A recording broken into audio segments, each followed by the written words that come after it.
Tsunami, tremblement de terre, avalanche, personne n'est à l'abri de la nature sauvage lorsque celle-ci se déchaîne. Elle peut provoquer des pertes humaines seulement. Il arrive quelquefois que la chance, l'intelligence et la détermination leur permettent de survivre dans des milieux hostiles.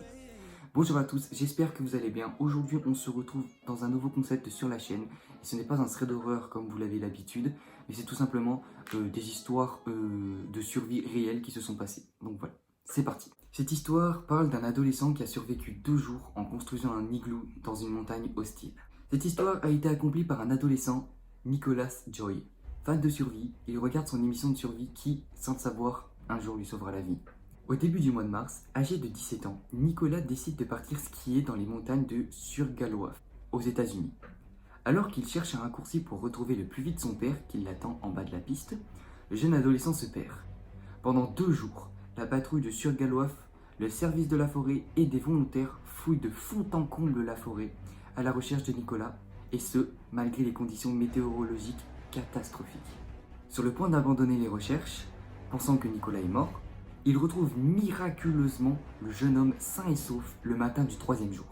Nicolas n'avait ni téléphone portable ni nourriture, mais est parvenu à survivre grâce à un abri fait de neige et de branches d'arbres, comme il l'avait appris dans son émission de survie et qui lui a permis de se protéger du froid meurtrier. Retrouvé affamé et épuisé, Nicolas est resté sans séquelles grâce à sa présence d'esprit et ses compétences. Ce que je trouve intéressant dans cette histoire, c'est que Nicolas regardait son émission sans savoir qu'un jour ça allait vraiment lui être important. Et ça lui a permis de survivre dans une montagne vraiment hostile, un froid glacial, et ça a vraiment permis de lui faire survivre. Et franchement, très belle histoire. Maintenant, passons à la deuxième histoire.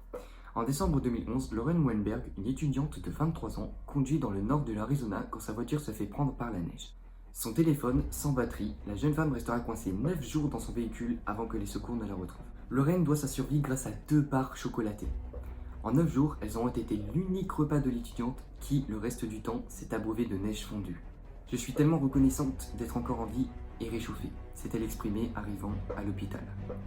Les experts recommandent aux personnes qui se perdent de ne jamais quitter leur voiture, car elle est un abri sûr et permet en plus au secours d'être repéré plus rapidement. Ce que je trouve fou dans cette histoire, c'est qu'elle a réussi à survivre grâce à 2 barres de chocolat qui ont été son seul repas et qu'elle est restée coincée 9 jours dans sa voiture. Lauren a eu beaucoup de courage. Et voilà les gens, c'est la fin de la vidéo. Si elle vous a plu, n'hésitez pas à lâcher un pouce bleu et surtout à vous abonner. Et on se retrouve la prochaine fois pour une nouvelle histoire. Salut!